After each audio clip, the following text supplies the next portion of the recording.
911, what's your emergency? I live on Division Street and explode. For years, we have been assured that they would never harm us. Selama hampir 20 tahun lebih, kecerdasan buatan atau biasa kita sebut AI sudah banyak membantu umat manusia hampir di semua aspek kehidupan, mulai dari sektor industri, pelayanan, keamanan, transportasi, rumah tangga, otomotif, militer, 4 sehat, 5 sempurna, dan lain sebagainya, hingga puncaknya pada tahun 2043, para robot atau humanoid tiba-tiba menggila, melanggar protokol keamanan, tidak bisa dikendalikan, dan menyerang semua warga sipil tak bersalah. If we produce things that are more intelligent than us, first rule should be do not harm people. Dari hasil investigasi, dalang dibalik ini semua ternyata disebabkan oleh robot bernama Harlan yang merupakan robot humanoid dari perusahaan Shepard Robotics.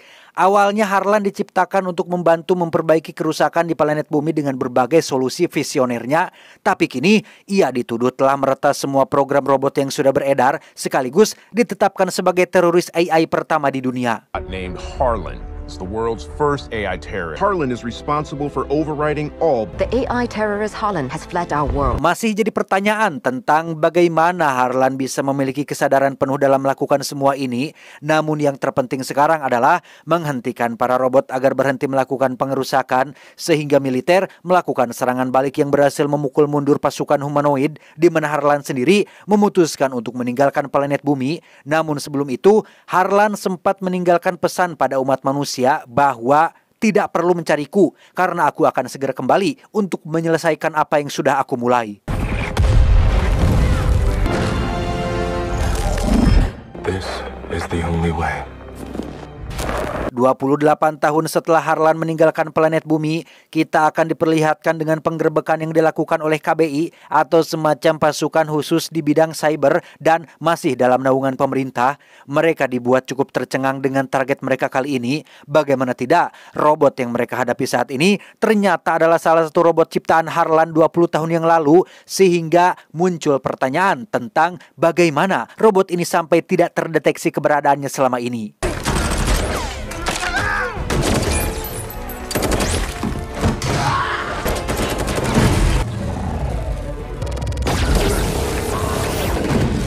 Dan mari saya perkenalkan Anda dengan tokoh utama kita semua.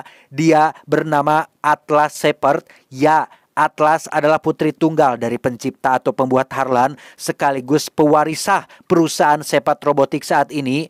Diketahui jika Atlas adalah seorang analis di bidang robotik dan salah satu agen terbaik di pemerintahan. Pagi itu, ia dikejutkan dengan berita di televisi yang memperlihatkan penangkapan semalam yang tak lama ada salah satu agen dari pemerintahan yang ditugaskan untuk segera membawa Atlas ke markas pusat.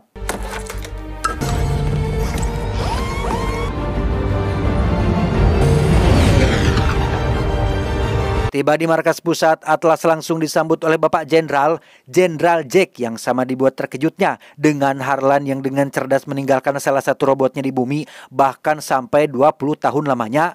Menyadari hal ini, Jenderal semakin yakin jika Harlan punya agenda besar untuk planet bumi, sehingga inilah alasan Atlas dilibatkan dalam hal ini, karena sejauh yang Jenderal tahu, hanya Atlas lah satu dari puluhan analis yang selalu berhasil membaca pergerakan Harlan selama ini.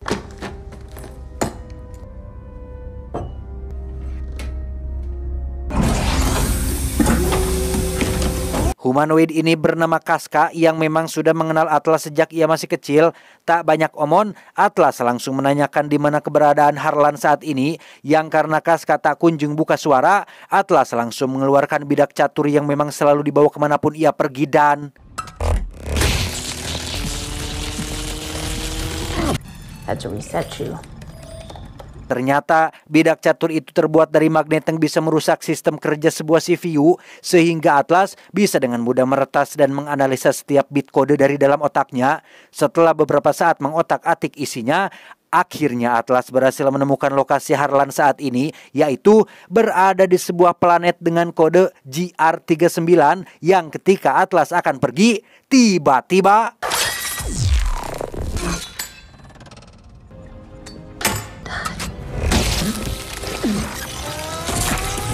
Selesai rapat dengan para petinggi, Jenderal memutuskan untuk mengirim pasukan terbaiknya tanpa menyertakan Atlas dalam misi. Jenderal sadar betul jika hanya Atlas lah yang paling tahu seperti apa karakter seorang serobot Harlan. Namun karena Atlas adalah aset paling berharga dan takut kenapa-napa, Jenderal hanya menyuruh Atlas untuk memonitor dan memberi arahan dari planet bumi. They want to backtrace his code so they can figure out how he broke his programming. I'm sending in Colonel Banks in the 4th Rangers Battalion. Colonel who? Banks. Elias Banks. Dia bernama Kolonel Banks sekaligus orang yang akan memimpin misi ini dengan fakta bahwa planet yang mereka tuju merupakan planet asing yang belum terjamah dan tujuan mereka adalah untuk menangkap Harlan yang notabene lebih cerdas daripada mereka sendiri, membuat Atlas tidak habis pikir dengan jenderal yang malah mengirim orang lain dalam misinya. That's the plan. Well, that's a bit reductive, but... I need a coffee. Tak ingin membuat Atlas terlalu panik, Kolonel menjelaskan bahwa ia dan tentara atau rangernya adalah pasukan terlatih yang sudah melewati berbagai simulasi. Tak hanya itu saja, Kolonel juga menunjukkan sebuah suite robot yang disebut ARC generasi ke-9. Namun ini lebih canggih dari robot militer pada umumnya karena ARC ini menggunakan teknologi yang dinamakan dengan Neuralink yang memungkinkan koneksi dua arah langsung antara manusia dan robot berbasis AI, sehingga cukup dengan kretek hati saja atau keinginan dari si pengguna saja, maka robot itu pun sudah bisa dikendalikan. A connection that increases the neural pathways in my brain and Zoe's. Tak cukup hanya dengan senjata canggih dan persiapan yang matang, Kolonel pun membujuk jenderal agar mengizinkan Atlas ikut dalam penerbangan ini karena dari sekian banyak agen profesional yang ada, hanya Atlas lah yang tahu persis seperti apa karakter Harlan, sehingga tak ada pilihan lain, jenderal pun terpaksa mengizinkan Atlas ikut dalam misi berbahaya ini. I'll take whatever advantage I can get. Go get him. Menggunakan pesawat DHIIB, mereka pun tiba di stasiun luar angkasa untuk kemudian melakukan verifikasi sebelum meninggalkan planet bumi. Sedikit informasi bahwa 28 tahun sejak Harlan meninggalkan bumi, pemerintah memutuskan untuk membuat portal luar angkasa berbentuk plasma dengan Atlas sendiri yang membuat susunan rangkaiannya. Hal ini tentu saja bertujuan untuk mencegah Harlan agar tidak bisa kembali ke planet bumi, saking berbahayanya loh si Harlan ini, sehingga sejak saat itu semua lalu lintas luar angkasa harus melalui verifikasi dua faktor antara pesawat yang sudah tersinkron dengan si pilot, kemudian Atlas sendiri yang berperan sebagai autentikatornya.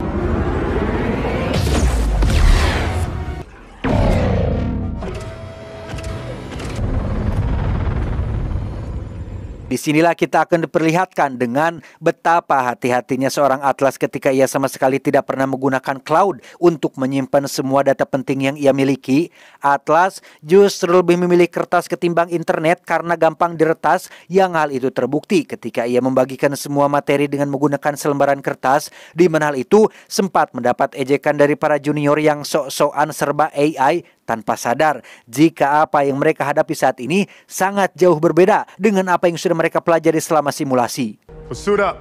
We're deploying 30.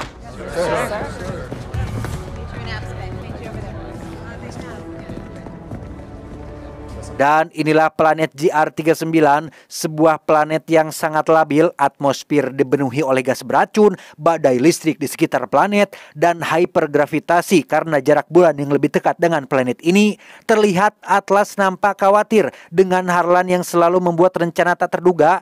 Sempat memperingatkan Kolonel untuk segera mengubah rute pesawatnya, Kolonel justru malah menyuruh semua ranger untuk melakukan pendaratan, yang ketika mereka sudah berada di dalam ARC dan bersiap untuk terjun, tiba-tiba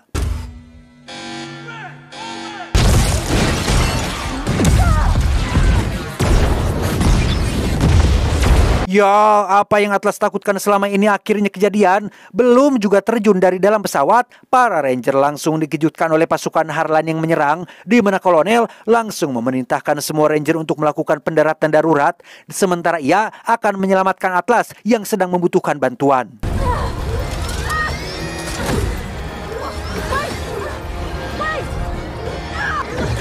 I do not know how to use this thing! Beruntung Kolonel datang tepat waktu dan langsung memasukkannya ke dalam Ark, di mana Atlas yang anti robot pun hanya bisa olohok atau bengong sambil celingak-celingu karena tidak tahu bagaimana cara mengoperasikannya. Sempat diberitahu agar Atlas segera melakukan Neuralink supaya dapat mengoperasikan robotnya. Alih-alih mendengarkan Kolonel, Atlas justru tetap kekeh dengan pendiriannya, sehingga inilah yang terjadi selanjutnya.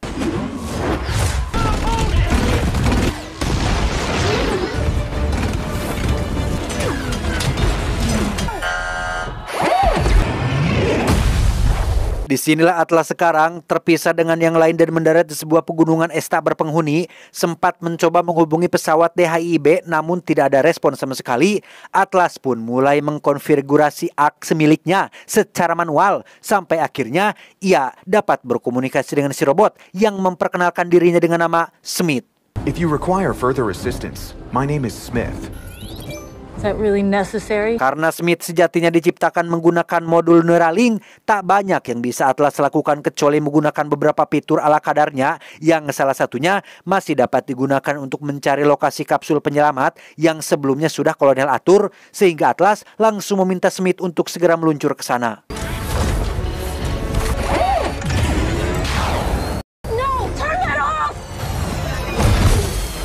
Masalah pun timbul ketika Atlas harus berjalan manual untuk bisa sampai di lokasi yang dimaksud, karena jika dalam mode terbang, takutnya keberadaan mereka diketahui oleh pasukan Harlan yang pastinya akan melakukan penyisiran, sehingga mau tidak mau Atlas akan menggunakan fisiknya untuk bisa sampai ke sana.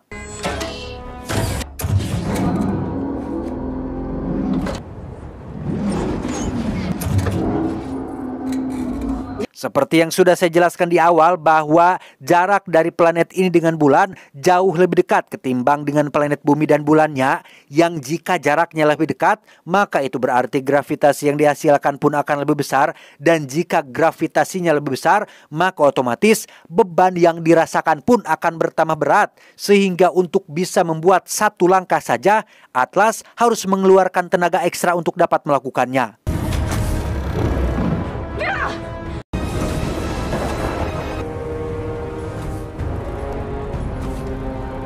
Di tengah perjalanan, Atlas tak sengaja menemukan titik pendaratan para ranger yang sebelumnya sudah Kolonel buat. Di situ ia melihat pemandangan menyedihkan ketika tak ada satupun yang tersisa dari para ranger. Dari ciri-ciri kerusakannya bisa dipastikan bahwa mereka bukanlah mati saat sedang mendarat, melainkan sudah diserang oleh pasukannya si Harlan. Sehingga sebagai penghormatan terakhir, Atlas berinisiatif untuk mengumpulkan semua name tag para ranger untuk ia bawa kembali pulang ke planet bumi.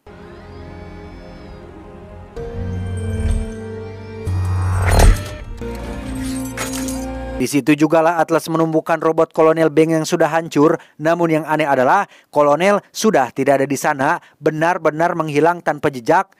Entah ia masih hidup atau tidak, tapi tak berselang lama mereka dikejutkan oleh kemunculan Casca dan pasukannya. Sempat dibuat heran dengan Casca yang ada di planet ini, padahal jelas-jelas Atlas sudah menghancurkannya di planet bumi, sehingga bisa disimpulkan jika Harlan mampu mengkloning para robot dalam jumlah banyak yang entah untuk apa tujuannya. Your logic is sound.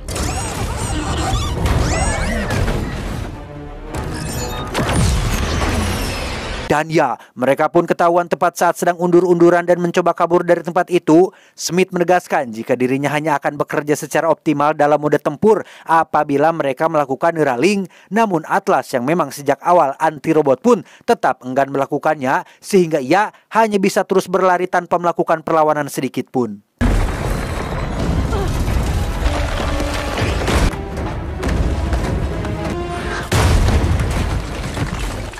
Dalam keadaan terdesak itulah, Smith menjelaskan jika setiap robot sudah dibekali dengan senjata bom ion yang bisa menghancurkan benda apapun dalam radius kurang lebih 100 meter, tetapi hanya boleh digunakan jika benar-benar dalam posisi kapisek saja. Karena selain hanya bisa digunakan satu kali, energi yang dibutuhkan juga tidak main-main, bahkan bisa menguras sampai 90% energi fusi pada si robot, yang jika Atlas tetap kekeh ingin meledakannya, maka Smith akan melakukannya.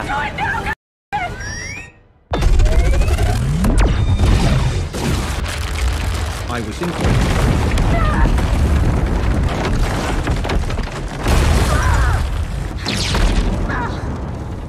Selamat dari kejaran Casca, kini Atlas harus terjebak dalam goa dengan betis bagian kanan yang patah akibat benturan keras saat dia terjatuh tadi. Beruntung Smith dilengkapi dengan protokol medis untuk sekalian keadaan darurat seperti ini. Smith pun mulai melakukan operasi ringan pada betis Atlas yang setelah semuanya selesai, Smith memberikan permen lollipop untuk sebagai pambu bunga karena Atlas tidak menangis saat operasi tadi sedang berlangsung. Did I do something funny? He gave me a lollipop for being a good patient. Dengan kondisi kaki yang cedera cukup serius, kini peluang mereka bertahan di planet ini menjadi semakin kecil. Bahkan dari hasil perhitungan Smith, mereka hanya punya waktu sekitar 14 jam lagi sampai oksigen yang ada benar-benar habis. Smith meminta Atlas untuk segera melakukan sinkronisasi agar semua fiturnya dapat digunakan dengan optimal. Setidaknya dengan sinkronisasi, Atlas tidak perlu capek-capek berjalan dengan menggunakan tenaganya sendiri. Syncing. This will only take a moment. Welcome to the Arc-9 initiation. Ketika sinkronisasi mencapai 40%, kini Atlas bisa mengakses beberapa fitur dari Smith. Salah satunya adalah peta 3 dimensi yang memperlihatkan secara jelas posisi mereka berdua saat ini. Sadar jika Harlan tidak pernah menyisakan satupun dari korbannya, Atlas yang cerdas pun memutuskan mencari jalur lain untuk keluar dari gua ini dan melanjutkan misinya untuk pergi ke kapsul penyelamat secara diam-diam.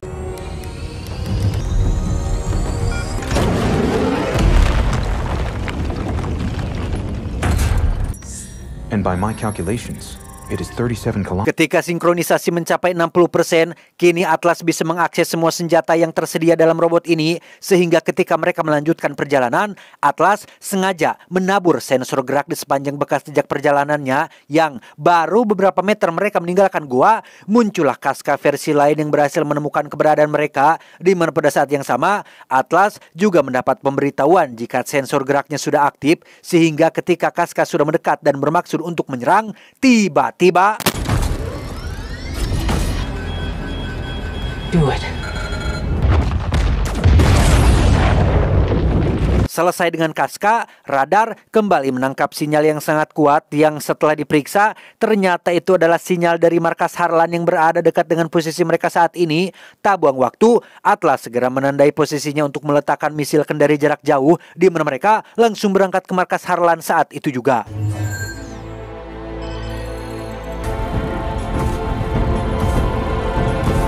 Singkat cerita, malam pun hujan. Tibalah mereka di lokasi yang dimaksud dan langsung menancapkan bom misilnya. Yang alangkah terkejutnya Atlas saat mengetahui jika Harlan membangun sebuah pangkalan yang sangat-sangat besar di planet ini. Entah apa yang sedang ia kerjakan, Atlas yang masih penasaran pun kembali dibuat terkejut ketika ia melihat pesawat DHIIB yang ternyata belum hancur, melainkan dibawa ke pangkalan ini oleh Harlan yang entah untuk apa tujuannya. We have to get closer to see what he's doing to it.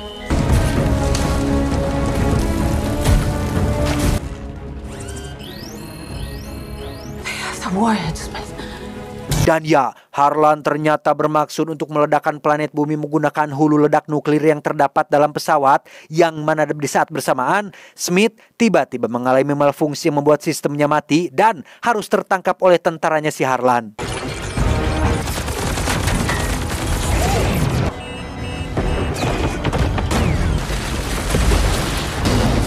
Disinilah Atlas sekarang terikat dengan Harlan yang terlihat excited atas kehadiran Atlas ke markasnya. Di sana juga ada Kolonel Banks yang ternyata masih hidup. Sempat dibuat heran dengan Harlan yang tidak langsung menghabisi mereka berdua. Harlan menjelaskan bahwa menghabisi Atlas dan Kolonel itu sangat mudah. Namun ia punya tujuan yang lebih penting dari itu semua, yaitu ingin menghancurkan planet bumi dengan pesawat DHIIB sebagai perantaranya. And it deeply saddens me that you will never understand just how much. If you love me, don't launch that ship. Mother wanted to create a better future.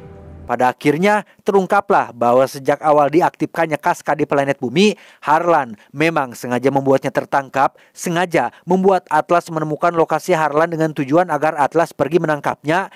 Yang setelah Atlas tiba di planet ini, Harlan bisa dengan mudah membajak pesawat DHIIB berikut dengan hulu ledak nuklirnya untuk digunakan kembali ke planet bumi.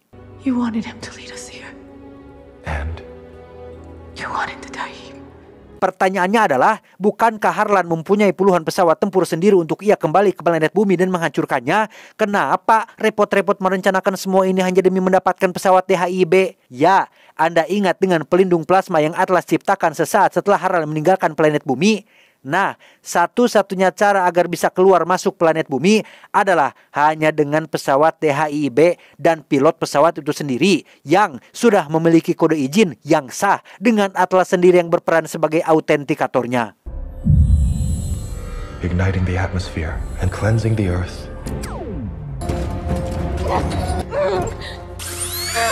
Selesai mengekstrak kode yang terdapat pada mata Kolonel dan Atlas, mereka pun ditinggalkan begitu saja di ruang eksekusi, sementara Harlan sendiri langsung ke pangkalan untuk meluncurkan pesawat DHIB. Saat Kolonel bertanya tentang bagaimana Harlan bisa memiliki kesadaran penuh layaknya manusia, Atlas pun menjawab bahwa 30 tahun yang lalu, Ibu Atlas adalah orang yang menciptakan Harlan sekaligus pencipta teknologi Neuralink generasi pertama, di mana pada generasi inilah yang akan menjadi awal dari kemajuan sekaligus kehancuran umat manusia. Joining human to AI. Awalnya Neuralink diciptakan untuk memudahkan manusia dalam mengoperasikan robot secara satu arah tanpa perantara lain. Namun karena terlalu banyak bugs dalam programnya, hal itu belum bisa dilakukan. Mengetahui generasi pertama yang belum sempurna dengan berbagai celah yang bisa ditembus, membuat Harlan menggunakan celah itu untuk memprogram ulang dirinya sendiri, mengubahnya menjadi koneksi dua arah, dua koneksi yang dapat mengontrol satu sama lain, dan itu jugalah yang membuatnya memiliki kesadaran penuh layaknya manusia untuk kemudian menyebarkan malware pada setiap pengguna generasi pertama, sampai akhirnya timbullah ambisi untuk menghancurkan planet bumi dan menggantikan peran manusia oleh pasukan robot ciptaannya.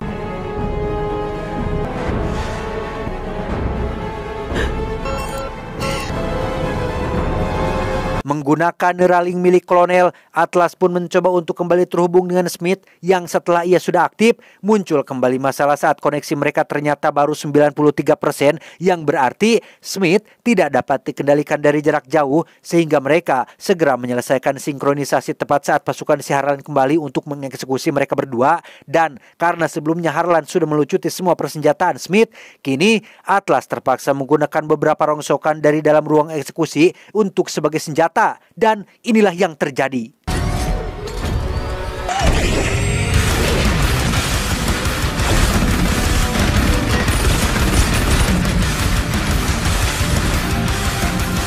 Dengan sisa tenaga yang masih tersisa, Kolonel yang melihat ada kesempatan pun memutuskan untuk meledakkan pangkalan ini dengan cara menembak stok bahan bakar roket yang berada dekat dengan dirinya. Sementara untuk Atlas, ia akan tetap fokus untuk menghentikan pesawat DHIB yang sebentar lagi akan lepas landas, tepat saat pasukan Harlan terus bermunculan, disusul dengan Harlan sendiri yang juga ikut menyerang Atlas agar tidak mengganggu jalannya penerbangan.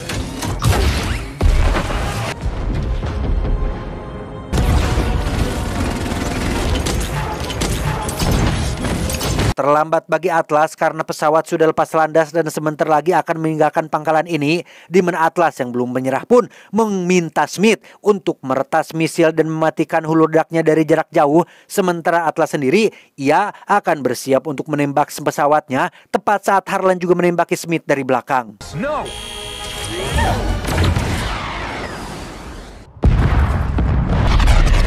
Tepat saat Atlas akan pergi ke lokasi kapsul penyelamat, muncullah Harlan yang mencegat dan langsung menyerangnya. Menggunakan pedang portable yang bisa berubah bentuk menjadi cambuk, Harlan pun mengincar reaktor fusi milik Smith. Namun apa yang terjadi?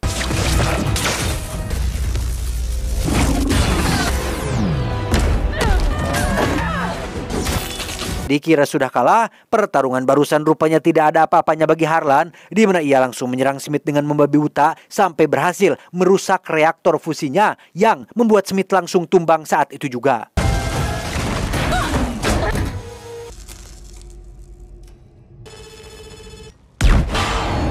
Rupanya meriam dada yang barusan diledakkan masih belum cukup untuk membuatnya tumbang. Harlan kembali menyerang Smith dengan menebas satu persatu bagian tubuh robotnya, menghantam reaktor fusinya yang kali ini benar-benar membuat Smith mati total. Yang ketika ia tinggal menghabisi Atlas yang sudah tak berdaya, tiba-tiba... I'm sorry.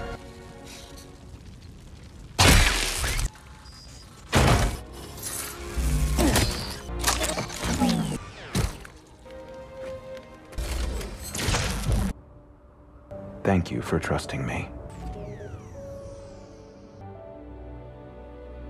Singkat cerita, esok sunrise pun tiba. Setibanya Atlas di kapsul penyelamat, muncullah bantuan yang datang sesuai panggilan yang sebelumnya sudah Atlas buat. Mereka pun sampai di planet Bumi dalam keadaan selamat, yang setelah beberapa waktu berlalu, kini Atlas diangkat menjadi kolonel menggantikan Banks yang sebelumnya telah gugur di planet GR39. Atlas diberikan robot ARC versi 10 yang merupakan versi upgrade dari Smith sebelumnya, yang ketika Atlas sedang melakukan pengaturan tingkat awal, ia benar-benar dibuat terkejut dengan si robot yang sudah mengetahui latar belakangnya, termasuk kopi hitam favoritnya yang ternyata With 3 goddamn sugars. What's your name? Guess. tamat ending yang cukup menghayangopikan. Pesan yang bisa kita ambil dari film ini adalah stop pakai ChatGPT. Enggak lah, teknologi adalah alat, namun etika dalam penggunaannya adalah kompas moral. Saya John mewakili jajaran direksi yang bertugas mengucapkan terima kasih dan sampai jumpa di video selanjutnya. Adios, Korong Garing Tutankhamun.